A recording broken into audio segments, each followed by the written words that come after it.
మొత్తం ఆర్థిక పరిస్థితి తెలుసు, రెండు రాష్ట్రాల ఆర్థిక పరిస్థితి, ఆంధ్రప్రదేశ్ అలాగే తెలంగాణ. ప్రభుత్వంలో భాగస్వాములైనటువంటి ఉద్యోగులు ఉద్యమానికి సిద్ధమవుతున్నారు. ఇప్పుడు మరి ప్రభుత్వాలు ఏం చేయాలంటారు? సుబ్బారావు, ఎన్నోసార్లు నేను చాలా స్పష్టంగా చెప్పాను, ఉద్యోగులు ఎక్కడి నుంచి రాలా, మన సమాజం నుంచి వచ్చారు, మన కుటుంబాల నుంచి వచ్చారు. నేను ప్రభుత్వంలో ఉద్యోగం చేసిన వాడిని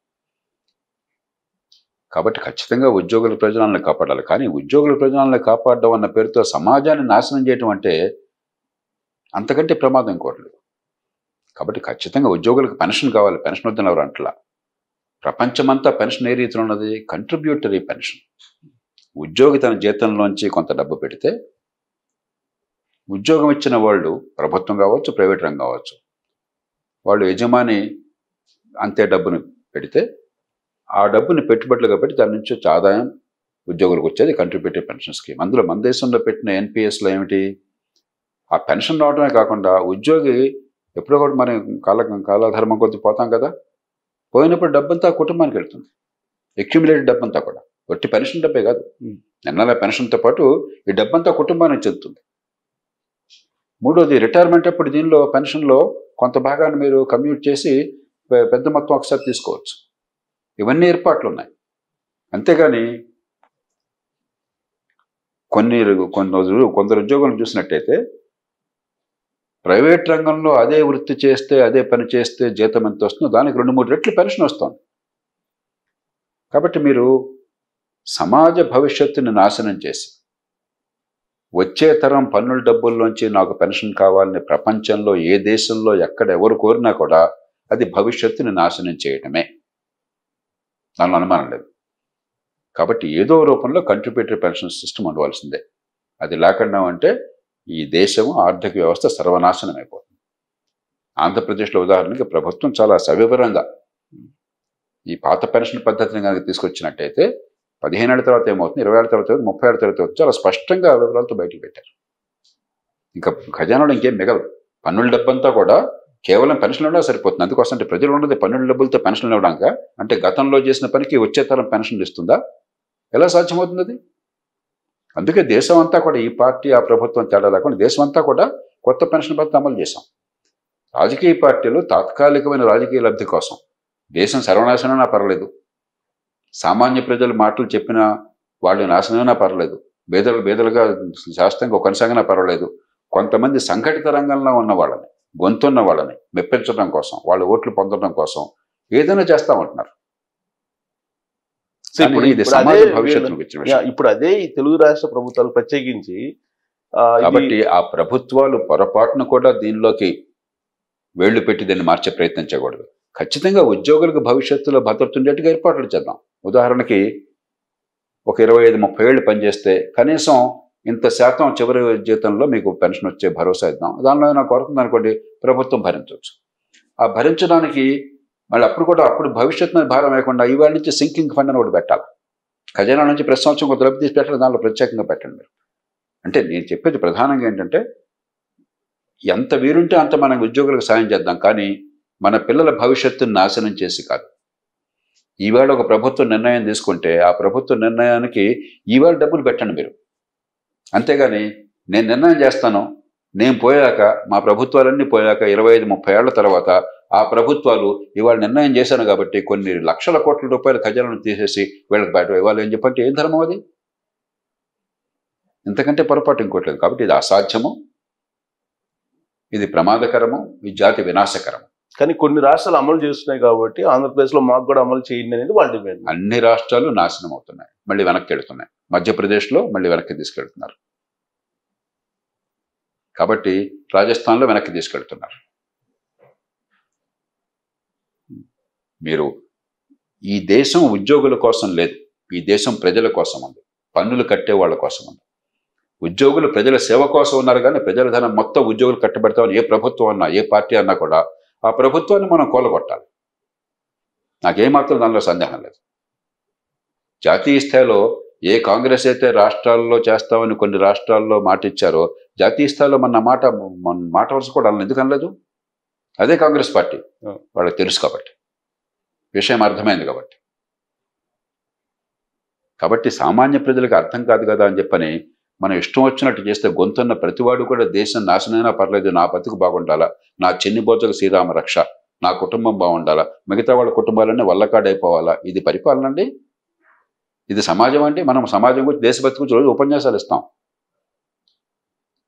పెన్షన్ వద్దన్నారు అట్లా మళ్ళీ చెప్తున్నాను నేను. అవును, పెన్షన్ మీకే కదా, అందరికీ ఉండాలి. ప్రతి ఒక్కళ్ళకి పెన్షన్ మీకు ఉండాలి. ఏ రూపంలో ఉండాలి? మీరు నెల నెలా మీకు జీతంలో మీరు కొంత డబ్బు దానికి పెట్టండి, మీ యజమాని కొంత డబ్బు దానికి పెట్టనివ్వండి, దాని నుంచి వచ్చే ఆదాయాన్ని భవిష్యత్తులో పెన్షన్గా ఇవ్వండి, భవిష్యత్తు మీద భారం లేకుండా చేయండి. కాబట్టి భవిష్యత్తు మీద భారం లేని ఏ పెన్షన్ అయినా సరే ఓకే. ప్రపంచమంతా అలాగే ఉంది. ఉద్యోగులు దేశంలో మొత్తం 3% మొత్తం ఉద్యోగులు పనిచేసే వాళ్ళలో ఉంది. ఉద్యోగుల శాతం 3% ప్రభుత్వ ఉద్యోగులు. 3%కి సమాజం డబ్బంతా కూడా దాచి ఇచ్చేయాలని చెప్పి ఎక్కడ సాధ్యం అవుతుందండి? సమాజం ఎందుకుంది? ప్రభుత్వాలు ఎందుకున్నాయి? ప్రభుత్వాలు అనేది ప్రభుత్వ ఉద్యోగులు జీతాలు ఇవ్వడానికి కాదు, ప్రభుత్వోద్యోగుల్ని పెట్టుకున్నది ప్రజలకు సేవలు అందించడానికి. రోడ్లు వేయటం ఎట్లాగా, రవాణా ఎట్లాగా, విద్యుత్తుని అందరికీ అందజేయడం ఎట్లాగా, ఫ్రీగా కాదు డబ్బులతో అందజేస్తున్నాం. మంచినీటి ఏర్పాటు ఎట్లాగా, మురుగునీటి పారుదల ఎట్లాగా, వర్షం వస్తే వరదలు రాకుండా చేయటం ఎట్లాగా,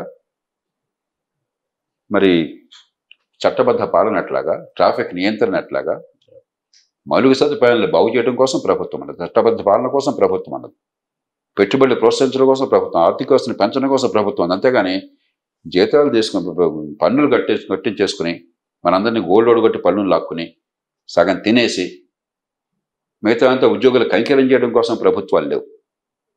అందుకోసం కాదు ప్రభుత్వాలను ఎన్నుకున్నది మనం. ప్రభుత్వాలను ఎన్నుకున్నది మన ఉమ్మడి సేవల కోసం ఎన్నుకున్నాం. ప్రజలకు స్పష్టంగా అర్థం కావాలి. మన ఉమ్మడి సేవల కోసం ప్రభుత్వాన్ని ఎన్నుకున్నాం. ఆ సేవలు మనకు అందించడం కోసం ఉద్యోగుల్ని పెట్టున్నారు, కానీ ఉద్యోగుల కోసం ప్రభుత్వం రాదు. మరి రాజకీయ పార్టీలు ఉద్యోగం కోసం ప్రభుత్వ ఉద్యోగాలను కల్పిస్తాం. ఎక్కడి నుంచి వస్తారా? పని జరగాలి కదా, నా పని కోసం కదా ప్రభుత్వ ఉద్యోగాలను పెట్టేది. మనము యువతలో ఒక అబద్ధాన్ని ప్రచారం చేసి మోసం చేస్తున్నాం. మనం 100 ఉద్యోగాలు ఉంటే ప్రభుత్వంలో 1,00,000 మంది పోటీ చేస్తారు. ఇంకా ఎక్కువ పెంచడం కోసం అని చెప్పని ఇంకా 35 ఏళ్ళు చేస్తాను, 40 ఏళ్ళు చేస్తానని చెప్పంటున్నాం. 2 లక్షల మంది పోటీ చేస్తారు. ఉన్న ఉద్యోగాలు 100. మిగతా 99,900 మంది మనుషులు కదా, వాళ్ళు బతకక్కర్లేదా? ఈ 100 మందికే మనం అంతా జీతాలు ఇచ్చేసి, 100 మందికే పెన్షన్లు ఇచ్చేసి ప్రభుత్వం నుంచి పనులు జరుగుతున్నాయా? నిజాయితీగా మాట్లాడుకుందాం మనం. విద్య ఎంత ఉందా ప్రభుత్వం నుంచి? ఎంత చండాలపు విద్య! ప్రపంచంలో అధ్వానమైన విద్య భారతదేశంలో ఉంది. ప్రభుత్వం నుంచి అందరికీ మంచి ఆరోగ్యం నిరంతరం అంత ఉందా? జేబులో ఖర్చు లేకుండా చట్టబద్ధ పాలన ఉందా? కోర్టుకు వెళ్తే మీకు న్యాయం జరిగే పరిస్థితి ఉందా? వేళ కనీసం ట్రాఫిక్ నియంత్రణ ఉందా ఈ దేశంలో? వర్షం వస్తే వరదలు రాకుండా ఏర్పాటు ఉందా? మా పన్నుల డబ్బులతో చేయాల్సిన పనులను చేయకుండా మానేసి జీతాలు ఇచ్చేస్తాము, పెన్షన్లు ఇచ్చేస్తాము, మీ అందరినీ సతకోప పెడతాం. అందుకే మీరు ఎందుకైతే మాకు ప్రభుత్వాలను కూల్చిపారేయండి, అరాచకత్వం రానివ్వండి. ఇంకా ప్రభుత్వాలు ఎందుకు? నేను కొంచెం కటుగా మాట్లాడుతున్నాను, ఎందుకంటే అర్థం కావాలి. ఉద్యోగులు కూడా ప్రజల్లో భాగం. ఉద్యోగంలో చేరేటప్పుడేమో సమాజము, దేశము దీని గురించి మాట్లాడతాము. చేరిన తర్వాత దేశం వల్లకాడైపోయి నా బతుకు, నా కుటుంబము. ఇది ఎట్లా సాధ్యం అవుతుందండి? రాజకీయంలో ఉన్నా, పరిపాలనలో ఉన్నా కూడా. కానీ వాళ్ళు అతీతమైనటువంటి శక్తులు అన్నట్టుగా ఫీల్ అవుతున్నారు. నేను వాళ్ళని బ్లేమ్ చేయట్లా, మనం ఎన్నుకున్న నాయకత్వాన్ని బ్లేమ్ చేస్తున్నాను. మన భవిష్యత్తును బాగు చేస్తాం, ఉమ్మడి సేవలు అందిస్తాము, రాజ్యాంగాన్ని కాపాడుతామని వచ్చి వీళ్ళు పందేరాలు చేసుకుంటున్నారు, మన కోసం కాదు. లేదా అమాయక ప్రజలకి ప్రభుత్వం అంటే అర్థం కాకుండా చేసి, దీనివల్ల జరిగే పర్యవసానం తెలియకుండా చేసి, రేపొద్దున మీ బతుకు నాశనం అయిపోతుంది, దేశం సొల్లకడైపోతున్న విషయం చెప్పకుండా చేస్తున్న రాజకీయ పార్టీలను నేను చెప్తున్నాను. కాబట్టి ప్రజలకు తెలుసుకోవాల్సిన బాధ్యత ఉంది. ఓటు వేసేది మీరు, పన్నులు కట్టేది మీరు. ఉద్యోగులు ఖచ్చితంగా మన భరోసా ఇవ్వాలి. ఎలాంటి భరోసా ఇవ్వాలి? గ్యారంటీగా ఇంత పెన్షన్ వచ్చే ఏర్పాటు చేద్దాం. కానీ అది ఖచ్చితంగా ఇవాళ ఉద్యోగి ఇవాళ ప్రభుత్వం పెట్టాలి, కానీ ఖజానాలో వేరు చేసి ఆ పెన్షన్ ఫండ్గా రేపొద్దున వచ్చే తరం పన్నుల డబ్బులను తీసుకోవడం అనేది ఏ రకంగానూ కూడా సాధ్యం కాదు. ప్రపంచంలో ఎక్కడా జరగటం లేదు. మన పవిత్ర భారతదేశంలో మాత్రమే దీని గురించి చర్చ జరుగుతుంది. అందుకని అన్ని పార్టీలు కలిసి వచ్చి దీన్ని మార్చారు. కంట్రిబ్యూటరీ పెన్షన్ సిస్టమ్ ఊరికే రాలా, ఇవాళ కాదు వచ్చింది. 2004లో 20 ఏళ్ళు అయిపోయింది. దానికి కారణం అన్నది పిచ్చెక్కి చేయలే, అవసరమే చేశారు దేశానికి. అన్ని పార్టీలు కలిసి చేసినాయి. వాజ్పేయి గారు మొదలెడితే మన్మోహన్ సింగ్ గారి ప్రభుత్వం దేశమంతా విస్తరింపజేసింది. వారు బీజేపీ, వీరు కాంగ్రెస్. ఇందులో కాంగ్రెస్ బీజేపీలు ఏం లేవు. ఇవాళ కాంగ్రెస్ బీజేపీ ఆటగా మారిస్తే మీకు దేశం అంటే మమకారం లేదనమాట. దేశాన్ని మీరు నాశనం చేస్తారన్నమాట మీ అధికారం కోసం చెప్పని. అంటే ఇది పార్టీలకు అతీతమైన విషయం. ఇది వచ్చే తరం గురించి, ఆ తర్వాత తరాల గురించి ఖచ్చితంగా భరోసా ఇద్దాం. ఆ భరోసాకు కూడా రేపు పొద్దున కనుక అంత డబ్బు ఉండదు అనుకుంటే ఈవేళ మీరు ఖజానా నుంచి తీసి పెట్టండి, అంతేగాని రేపటి ఖజానా మీద భారం పెట్టపోకుండా హక్కు మీకు ఎవడెవలా. ఎందుకని మన ప్రభుత్వాన్ని ప్రజలు మార్చారు? రేపటి మీద భారాన్ని వేసి ఇష్టం వచ్చినట్టు ఎస్క్రో అకౌంట్లు పెట్టారు, ఇష్టం వచ్చినట్టు పందేరాలు చేశారు, ఆర్థిక వ్యవస్థను కుప్పకూరేట్టు చేశారు, తెగబడి దోచుకున్నారు. కాబట్టి ప్రజలు తిరస్కరించారు. దాని నుంచి పాఠం నేర్చుకోకపోతే ఎట్లాగా? సార్, ఇది ఎంప్లాయీస్ విషయంలో సిపిఎస్ రద్దు అనేది అదేదో ఒక వార్ లాగా ప్రభుత్వానికి ఎంప్లాయీస్ మధ్య అనేది వెళ్ళిపోతుంది. నేను దీన్ని సహించనండి. మానవత్వం అన్న ఏ మనిషి అయినా, ప్రజాస్వామ్యం గురించి అర్థమైన ఏ మనిషి అయినా, రాజ్యాంగ విలువల గురించి అర్థమైన ఏ మనిషి అయినా, మన బిడ్డల భవిష్యత్తు పట్ల మమకారం అనే ఏ మనిషి అయినా కూడా భవిష్యత్తు నాశనం చేస్తాను కొన్ని చిన్న వర్గాల ప్రయోజనం కోసం అని చెప్పన్న దాన్ని ప్రపంచంలో ఎవ్వడం అంగీకరించదు. ప్రపంచంలో ఏ దేశంలో లేదు. మీ పిల్లలు అమెరికాలో ఉన్నారు, కనుక్కోండి ఏం చేస్తున్నారు అక్కడ. జీతం రాగానే ఎంత జీతం వచ్చినా కూడా 6.2% వెంటనే మీ దగ్గర నుంచి డబ్బు కట్టయిపోతుంది అక్కడ. అంతే డబ్బుని మీ యజమాని కూడా ఇస్తాడు, అంతటితో ఆగల. మెడికేర్ అని చెప్పిన రిటైర్మెంట్ తర్వాత 2.8% మీ జీతం నుంచి వెళ్ళిపోతుంది. అది కాకుండా అదనంగా కావాలంటే మీకు రిటైర్మెంట్ ఫండ్ కోసం చెప్పని మీరు సొంతంగా పెట్టుకోవచ్చు. 401k అని చెప్పని రిటైర్మెంట్ కోసం మీరు ఫండ్ పెట్టుకోవచ్చు. ఎంత ఏం చేస్తున్నారు? భవిష్యత్తులో మీకు రిటైర్మెంట్ తర్వాత మిమ్మల్ని పోషించడం కోసం ఈవేళ ఆ డబ్బుల నుంచి పెడుతున్నారు. ఆ పిల్లల్ని అమెరికా వీసా కావాలన్నా, బ్రిటన్ వీసా కావాలన్నా మీరు దానికోసం సాష్టాంగ ప్రమాణం చేసి పంపిస్తున్నారు అక్కడికి. వాళ్ళు చేసే పనులు మనం పాటించడానికి ఏంటి దొబ్బడే? ఆ దేశాలు చాలా బాగున్నాయి, దేశాల్లో పద్ధతులు బాగోలేదా మనకి? వినాశకర పద్ధతులు బాగున్నాయా మనకి? ఏం మాట్లాడుతున్నాం మనం?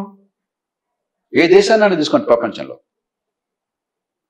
భవిష్యత్తు పెన్షన్లని దానికోసం డబ్బులు ఈవేళ మనం ఏర్పాటు చేయకుండా, ఆ పెన్షన్ ఫండ్ లేకుండా భవిష్యత్తులో పెన్షన్ ఏమైనా వచ్చే తరాన్ని శాసించే హక్కు ఎవడిచ్చాడు? అది కూడా ఏంటి? ఆపంలాగా పెరిగిపోతుంది ఆ డబ్బు. ధరల పెరుగుదలతో, ద్రవ్యోల్బణంతో పెరుగుతుంది, ఎలాగో తప్పదు. దానికి తగ్గట్టుగా పే రివిజన్ కమిషన్లో చేసినప్పుడల్లా కూడా అరే 20,000 రూపాయలతో రిటైర్ అయిన వాడు 70,000 రూపాయల పెన్షన్ ఎవరిస్తారు? ఎట్లా ఇస్తారు? ఎక్కడి నుంచి ఇస్తారు? దానికి బదులు మీరు పెన్షన్ ఫండ్లో ఇప్పుడు పెట్టమని చెప్పండి. ఈ కంట్రిబ్యూటరీ పెన్షన్లో వచ్చే డబ్బులు చాలదు అనుకుంటే భరోసా ఇచ్చే ఏర్పాటు చేయమనండి. దానికోసం కూడా డబ్బులు ఇప్పుడు పెట్టమనండి. రిటైర్మెంట్ ఏజ్ పెంచండి, కనీసం పెన్షన్ భారం తగ్గుతుంది. అంతేగాని అవ్వ కావాలి, బువ్వ కావాలి, దేశమంతా నాశనమైనా కూడా నేను మాత్రం నా కడుపు నిండాలి, నా కుటుంబం బాగుండాలని చెప్పంటే అది ఎవరికి ధర్మం కాదు. సో సెంట్రల్ గవర్నమెంట్ దీన్ని వ్యతిరేకించారు, కానీ రాష్ట్ర ప్రభుత్వాలు అమలు చేసేటువంటి సిస్టమ్ అంటే బాధ్యత వీళ్ళు తీసుకోవాలా? ఇప్పుడు జాతీయ స్థాయిలో రాష్ట్రంలో ఏం చేసుకుంటారో మీ ఇష్టం, కానీ ఏ రకంగా రేపొద్దున మీకు ఇరుకున పడుతుంది?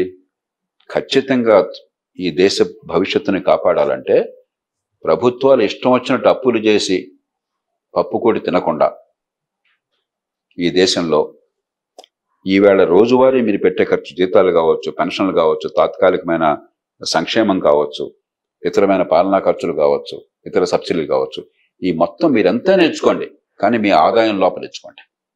FRBM రూల్స్ అదే అది అది అది అది అది వస్తుంది, ఖచ్చితంగా రావాలి. అప్పుడేమవుతుందంటే ఇక దాని లోపల మీరు ఏం చేస్తారో మీ రాష్ట్రం ఇష్టం, ఢిల్లీ ప్రమేయం ఉండదు. కానీ మాకు పూర్తి హక్కులు ఉన్నాయి, సార్వభౌమత్వం ఉందని చెప్పంటే దేశాన్ని నాశనం చేసే హక్కు మీకు ఎవడెవలా. దేశ భవిష్యత్తు నాశనం కాకుండా ఆ లోపల ఏదన్నా చేసుకోండి. అందుకే FRBM చట్టం పెట్టారు. అందుకనే మీరు పెట్టేటువంటి అప్పుల మీద పరిమితి పెట్టారు. ఎందుకని జగన్ ప్రభుత్వం అప్రతిష్ట పాలైంది? ఇష్టం వచ్చినట్టు ఏడాపేట అప్పులు చేసి తాత్కాలికమైన ఖర్చులు పెట్టేసి ఆ పైన ఎస్క్రో అకౌంట్లు పెట్టి ప్రభుత్వ ఆస్తులు తనఖా పెట్టేసరికి ప్రపంచం అంతా కూడా నగుబాటు అయిపోయింది. దాన్ని బాధ్యత జాతీయ స్థాయిలో ప్రభుత్వానికి, రాజ్యాంగబద్ధంగా బాధ్యత వాళ్ళది.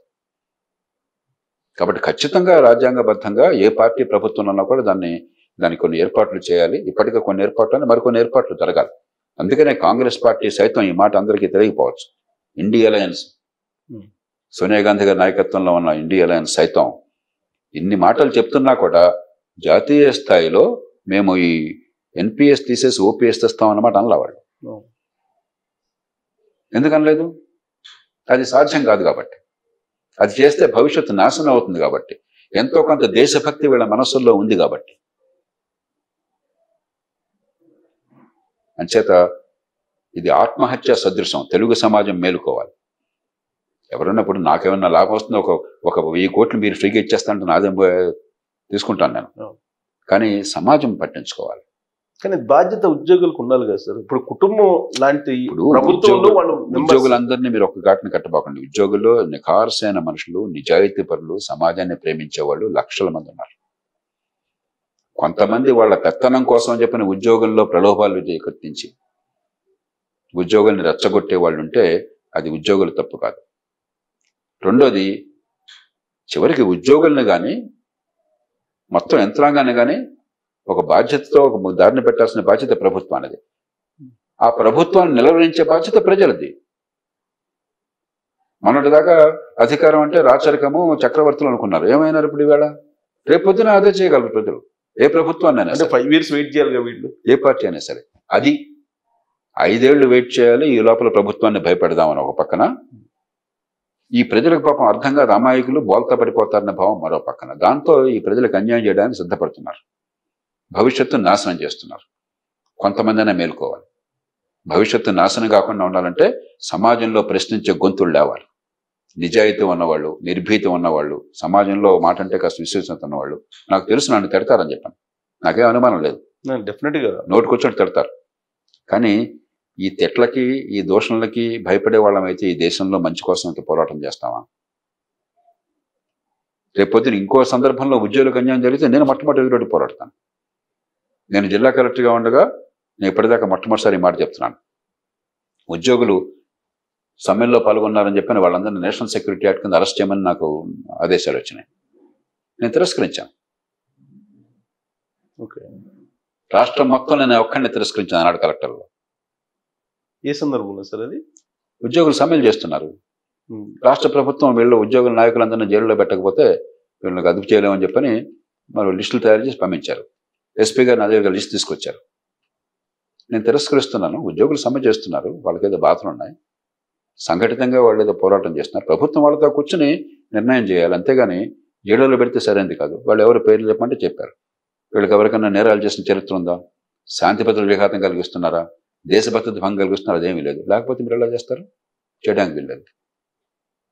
నాకు రాష్ట్ర రాజధాని నుంచి మరి జిల్లా కలెక్టర్ ప్రభుత్వం మాట నపోతే ఎట్లా అన్నారు?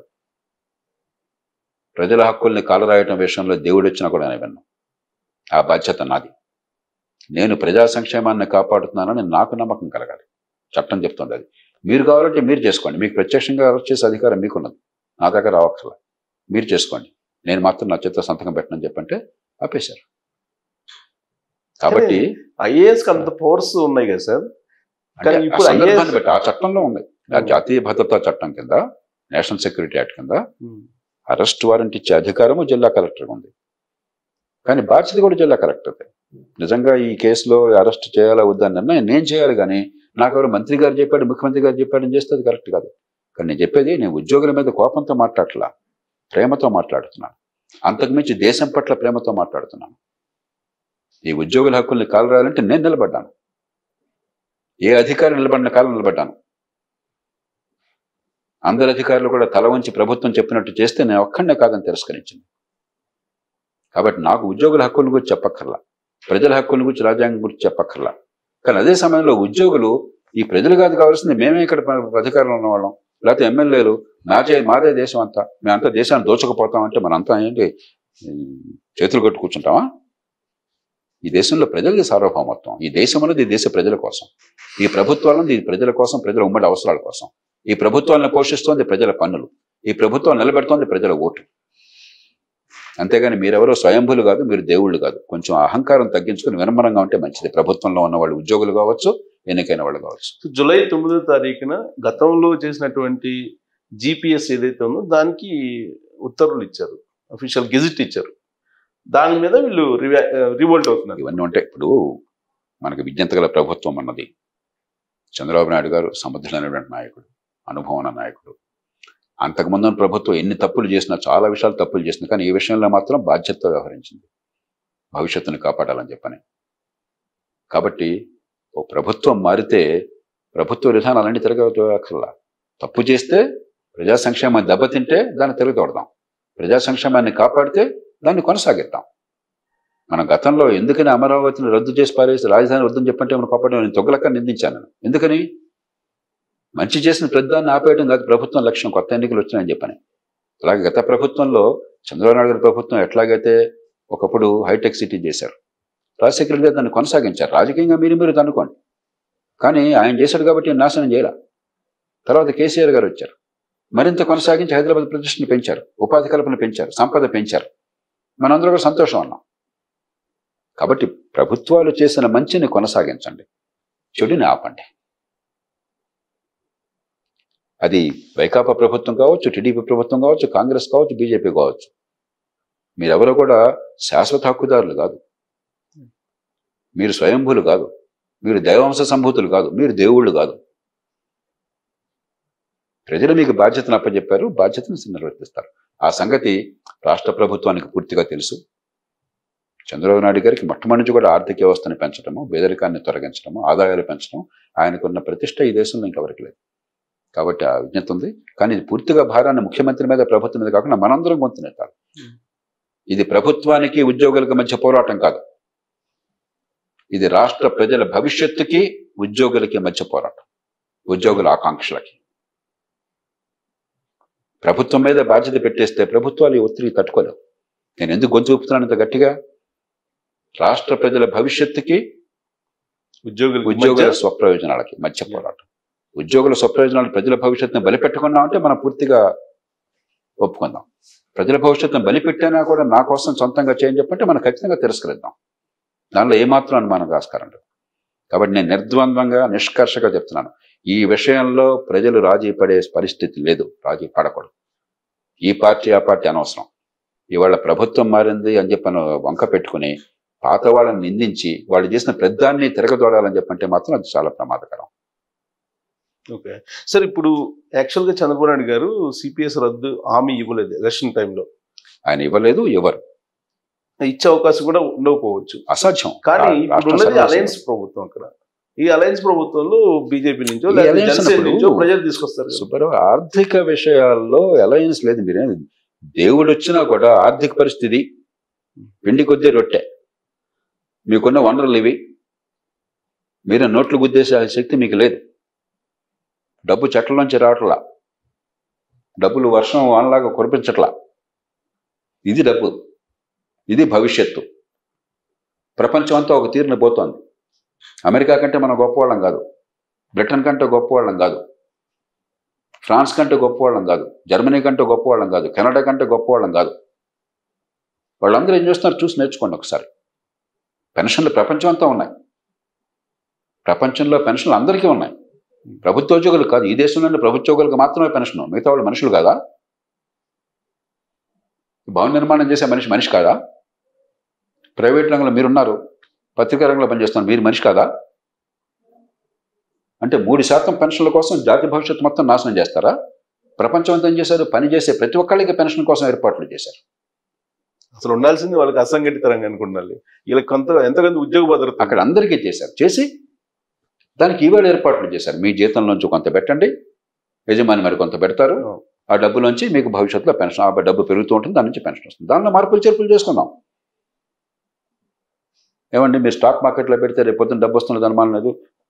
మీ ఆసక్తిని బట్టి ఎక్కడ పెట్టాలో కొన్ని ప్రొడక్ట్స్ మారుద్దాం, ఆ మార్పులు చేయొచ్చు. భవిష్యత్తు మీద భారం పడనంత వరకు, ఈవేళ మనకు అందించిన సేవల కోసం వచ్చే తరం మీద బరువు పడినంత వరకు, మన రాష్ట్ర భవిష్యత్తు, దేశ భవిష్యత్తు నాశనం కానంత వరకు ఏదైనా చేద్దాం. కానీ రాష్ట్ర భవిష్యత్తు, దేశ భవిష్యత్తు నాశనం చేస్తాం నాకు అనవసరం. నాకు ప్రస్తుతానికి పదవి ఉంది, ఉద్యోగం వచ్చేదాకానే బాబాబు ఉద్యోగాలు, ఉద్యోగం వచ్చిన తర్వాత తడాఖా. ఏం తమాషాగా ఉందా ఇది? తడాఖా ఎవరి కోసం? ప్రజల సేవకులు వీళ్ళంతా కూడా. ఎమ్మెల్యే కావచ్చు, ఎంపీ కావచ్చు, మంత్రి కావచ్చు, గుమస్తా కావచ్చు, కలెక్టర్ కావచ్చు, ప్రజల సేవకులు, ప్రజల బాసులు కాదు. ఆ పని మర్చిపోయి తడాఖానా? ప్రభుత్వాలను వంగదీస్తాం, అంతు తెలుస్తాం, ఏమిటిది? నిలబెడతాం, ఎవడు తెలుస్తాడు? అంటే ఈ ప్రజలందరూ కూడా అల్లటప్ అనుకున్నారా? ఈ దేశంలో కోట్లాది మంది గుండెలు లేవా? మనుషులు కాదా? వాళ్ళు పనులు కట్టలేదా? కష్టపడలేదా? కుటుంబాలను పోషించుకోవట్లేదా? కొంతమంది మాత్రం మనుషులా? దిగొచ్చారా మీరంతా ఎక్కడి నుంచానా? అసలు ఏం భాష అది? ఏం ఆలోచన అది? ఎంత వికృతంగా ఉందో ఆలోచించే మనిషికి. మీ పిల్లలకి చెప్పండి మీరు. యువతరంలోనే మీ పిల్లలకు అర్థమయ్యేట్టు చెప్పండి. చీ కొడతారు ఏమాత్రం ఆదర్శభావం వాళ్ళలో ఉన్నా కూడా. కాబట్టి దీన్ని ఆషామాషిగా తీసుకోవద్దు. అవును.